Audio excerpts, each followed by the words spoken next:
లేపాక్షి ఆలయం ఆంధ్రప్రదేశ్లోని లేపాక్షి ఆలయంలో అనేక ఆసక్తికరమైన విశేషాలు ఉన్నాయి. గుడి ఆవరణలో మొత్తం 70 స్తంభాలు ఉన్నాయి. వీటిలో ఒక స్తంభం వేలాడుతున్నట్లు ఉంటుంది.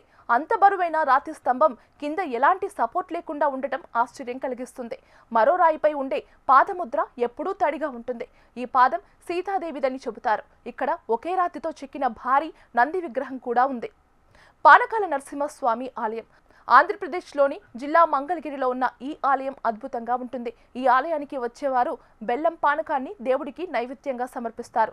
శంఖం ద్వారా భక్తులు పానకాన్ని దేవుడికి సమర్పిస్తారు. పానకం పోస్తున్నప్పుడు తాగుతున్న శబ్దాలు వినిపిస్తాయి. కొంతసేపటికి శబ్దం ఆగిపోతుంది. అప్పుడు బయటకొచ్చిన పానకాన్ని భక్తులకు ప్రసాదంగా ఇస్తారు. ఇంత బెల్లం పానకం పోస్తున్నా అక్కడ ఒక్క చీమ కూడా కనిపించదు. రిపీట్. ఒడిశాలోని ప్రసిద్ధ పూరి జగన్నాథ్ దేవాలయం గురించి తెలుసుకుందాం. ఈ ఆలయం కేవలం వార్షిక రథయాత్ర ఉత్సవాలకే కాదు, దాని అంతుచిక్కని రహస్యాలకు కూడా ప్రసిద్ధి చెందింది. ఈ గుడిపై ఎగరేసే జెండా గాలి వీచే దిశకు వ్యతిరేక దిశలో ఎగురుతుంది. ఇది భక్తులను, శాస్త్రవేత్తలను ఆశ్చర్యపరుస్తున్న ఒక వింత. రోజులో ఏ సమయంలో ఏ కోణంలో చూసినా ఆలయం నీడ కనిపించదు. ఈ ఆలయంపై పక్షులు ఎగరవు. ఈ ప్రాంతంలో పక్షుల సంచారం చాలా అరుదు. ఆలయం లోపల అడుగు పెట్టినప్పుడు సముద్రపు హోరు వినిపించదు, కానీ బయటకు వెళ్లే సమయంలో తిరిగి వినిపిస్తుంది. గుడిలోని వంటగదిలో ప్రసాదాలు తయారు చేసేటప్పుడు 7 కుండలపై వండుతారు. అన్నిటికంటే టాప్లో ఉండే 7వ కుండలోని ఆహారం ముందుగా ఉడుకుతుంది. ఈ రహస్యం ఎవరికీ తెలియదు.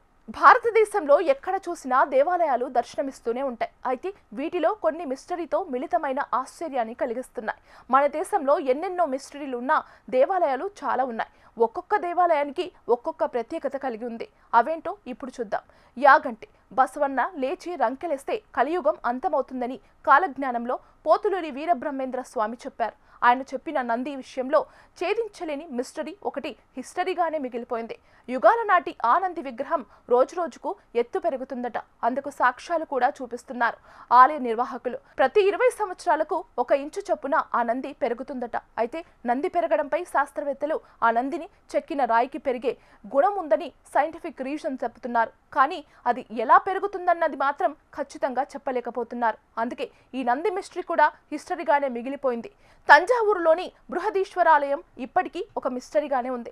ఈ ఆలయపు నీడలు ఎవరికీ కనిపించవు. సంవత్సరం పొడుగునా ఏ రోజైనా ఈ ఆలయపు నీడ కనిపించదు. ఎత్తులో ఉన్న గోపురం నీడ కూడా భూమి మీద పడకుండా ఈ ఆలయం మిస్టరీ ఉంది.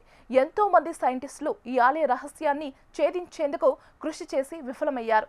ఇక 68 ఆలయానికి ఉపయోగించి గ్రానైట్ కూడా ఎక్కడ నుండి తీసుకొచ్చారనేది ఇప్పటికీ మిస్టరీగానే మిగిలిపోయింది. ఈ ఆలయాన్ని రాజరాజ చోళుడు 11వ శతాబ్దంలో నిర్మించాడు.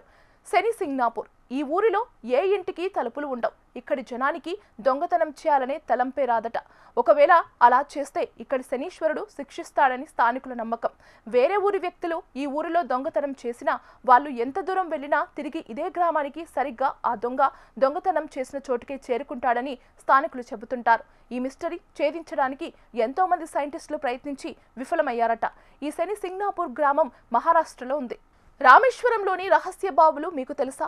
ఇది రామనాథ స్వామి ఆలయంలోని 22 పవిత్ర తీర్థాలను, వాటి ఆధ్యాత్మిక ప్రాముఖ్యతను మరియు శాస్త్రీయ వివరణలను మిళితం చేస్తుంది. ముఖ్యంగా వెల్తొండి తీర్థం వంటి ప్రత్యేక బావులపై దృష్టి పెడుతుంది. ఇవి ఉప్పు నీటి మధ్య మంచినీటిని అందిస్తాయి. భారతదేశంలోని అత్యంత పవిత్రమైన పుణ్యక్షేత్రాలలో ఒకటి రామేశ్వరం. ఇక్కడ రామనాథ స్వామి ఆలయం ప్రాంగణంలో 22 అద్భుతమైన పవిత్ర బావులు ఉన్నాయి. వీటిలో కొన్నింటిలో ఉప్పు నీరు ఉండగా మరికొన్నింటిలో తీయని మంచినీరు లభిస్తుంది. ఇది తరతరాలుగా భక్తులను ఆశ్చర్యపరుస్తుంది. ఓ అద్భుతం! ఈ బావుల నీటి రుచి ఒక్కొక్కటిగా మారుతుంది. రామాయణం ప్రకారం సీతాదేవి దాహాన్ని తీర్చడానికి శ్రీరాముడు బాణంతో సముద్రం నుండి ఈ మంచినీటిని తెప్పించాడని పురాణం. ముఖ్యంగా విలుండి తీర్థం అని పిలువబడే బావి సముద్రం మధ్యలో ఉన్నప్పటికీ మంచినీటితో నిండి ఉంటుంది. అయితే శాస్త్రవేత్తలు దీనికి మరో వివరణ ఇస్తున్నారు. తీర ప్రాంతంలోని భూగర్భ జలాల్లోని మంచినీటి ప్రవాహాలు రాళ్లలోని పగుళ్లు ద్వారా సముద్రంలోకి చేరడం వల్ల ఇది జరుగుతుందని, ఇది ఒక సహజ ప్రక్రియ అని వారు వివరిస్తున్నారు. ఈ 22 బావులలో స్నానం చేయడం ద్వారా భక్తులు పాపాలు తొలగిపోయి మోక్షం పొందుతారని నమ్మకం. రామాయణ కాలం నాటి ఈ రహస్యం నేటికీ భక్తులను, శాస్త్రవేత్తలను అబ్బురపరుస్తూనే ఉంది. రామేశ్వరం కేవలం ఒక పుణ్యక్షేత్రం మాత్రమే కాదు, ప్రకృతి పురాణాల సమ్మేళనం.